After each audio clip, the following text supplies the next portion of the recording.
So I've had a few comments and emails about this term that people are sort of throwing around, and this term is called mankeeping. Now, I can understand why a lot of people could feel upset and annoyed and even offended by this term, but I think a lot of people misunderstand what it actually means and why understanding it can actually be really, really helpful. So in this video, I want to break down the term mankeeping, what it actually means, and how understanding it is crucial for building a healthy relationship.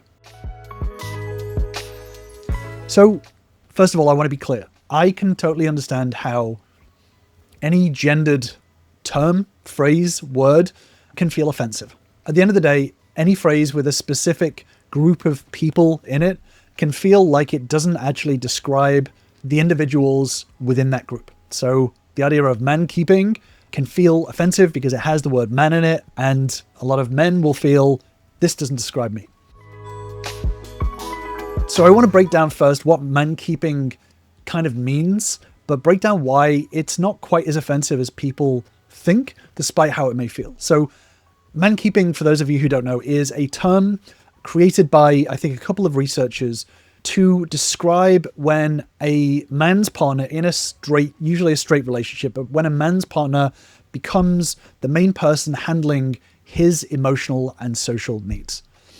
And this is going far beyond normal, just emotional closeness. It's when one partner, usually the woman, becomes the default therapist, the planner, the motivator, the social director, the emotional manager within the relationship. Basically hands everything within the relationship, or most things within the relationship. So this doesn't happen with every couple, but it does show up often enough that a lot of researchers are treating it like a real social pattern, especially in modern relationships. So why does this happen? Why does mankeeping happen in a lot of modern straight relationships?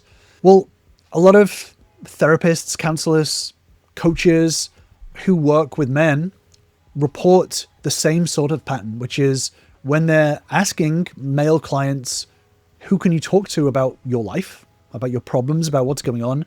Most of them say their girlfriend or their wife, and that's kind of it. This alone kind of leaves women doing a lot of the emotional labor.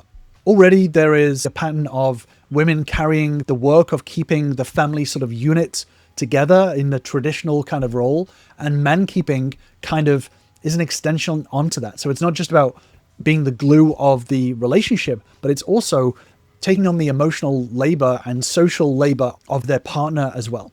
And a lot of the research shows that this gap is getting wider.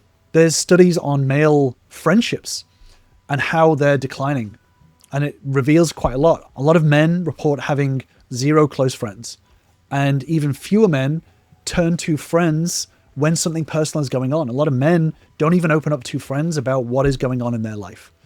And on the counter side of that, women tend to have a lot of different sources of support, therapists, counselors, friends, support groups for different aspects of their lives. Whereas men in general, again, it's a generalization, but there's a pattern of men relying almost entirely on their partner. The trouble comes that when a man leans only on his partner, she becomes the whole support system. And that is kind of the core problem of what this mankeeping is. It's not that, a partner shouldn't be there. It's when all of the emotional labor, the processing, the social groups, the leadership of the relationship lands on one person and one person alone. So what does this look like? What are the signs that your partner may be mankeeping you? Well, one of the big signs is she handles the social world for both of you. So she schedules plans, she keeps a friendship, she makes sure that the relationship stays connected to other people, and you just kind of show up.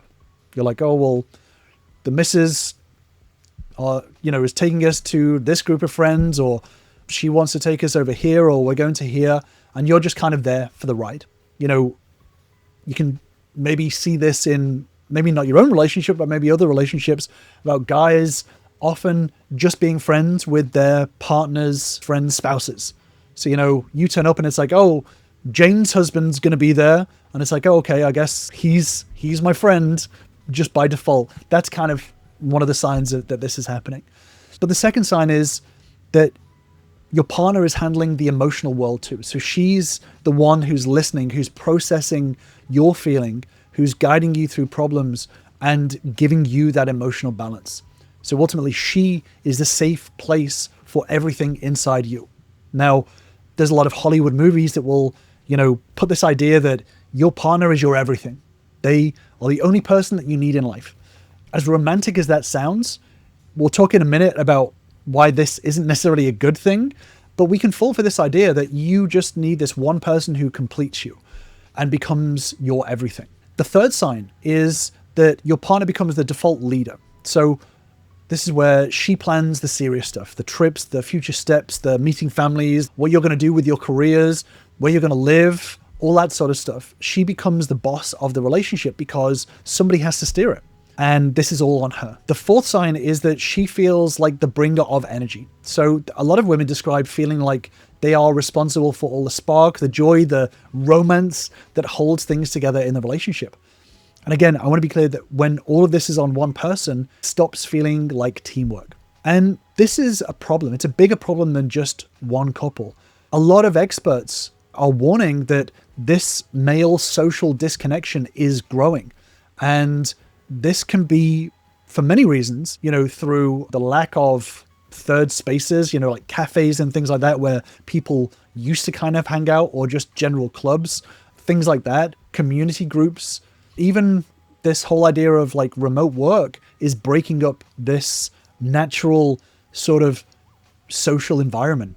Now what men have to do is they have to build a connection on purpose.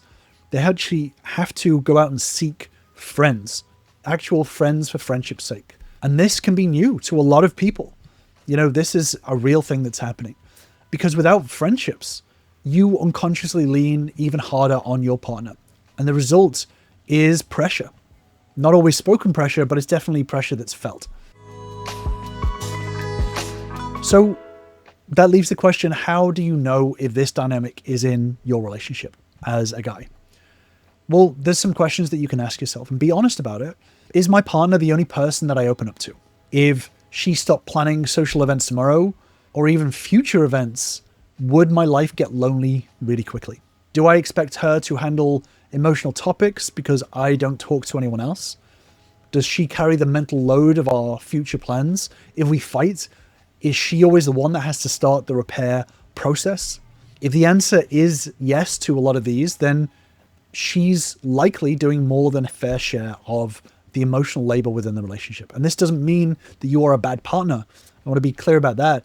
But it does mean that you have room to grow your own support system and be more self-sufficient as to how you deal with some of these emotional things that happen. So then that leaves the question, what can we do about it? Well, this is all about, and I talk about this a lot on my channel, so forgive me for using the same word again, but this is all about responsibility and action. This is not about blame.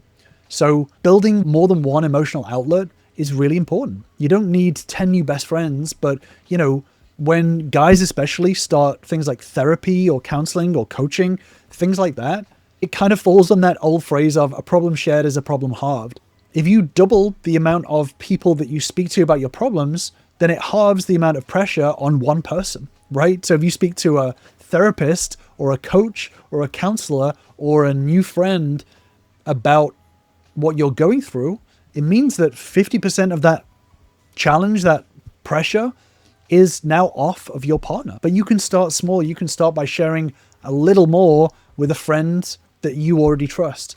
You can start inviting someone, work colleague or whatever it is, to do something outside of your usual routine. So if you have someone that you like from work, you can start to develop that as a friendship outside of work, where you don't talk about work and you go to the gym together or learn a sport together or whatever it is, but just expanding yourself out of the usual routine. This is known as repotting a friendship, which is a weird phrase, but treat connection as a practice, something that you actively do just to get out of your comfort zone. So, kind of like going to the gym, you wouldn't expect your body to get stronger without working out. The same works for relationships. And this is what I speak to a lot of my members about. When it comes to relationships are not about sitting in your comfort zone. Relationships are there to help you get out of your comfort zone so that you can become greater than the sum of your parts. That's what all the best relationships have the potential to become.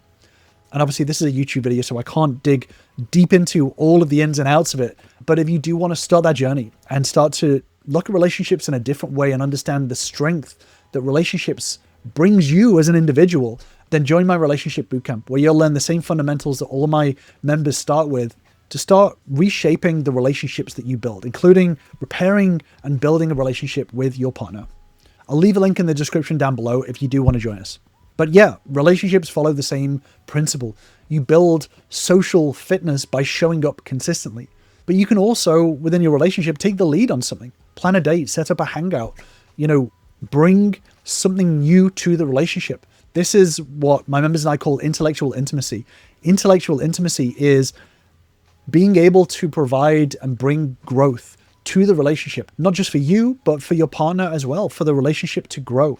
It's about leadership, but leading a team forward. So this is growing the relationship. You could also handle one of the life tasks that your partner normally does. You could handle that yourself.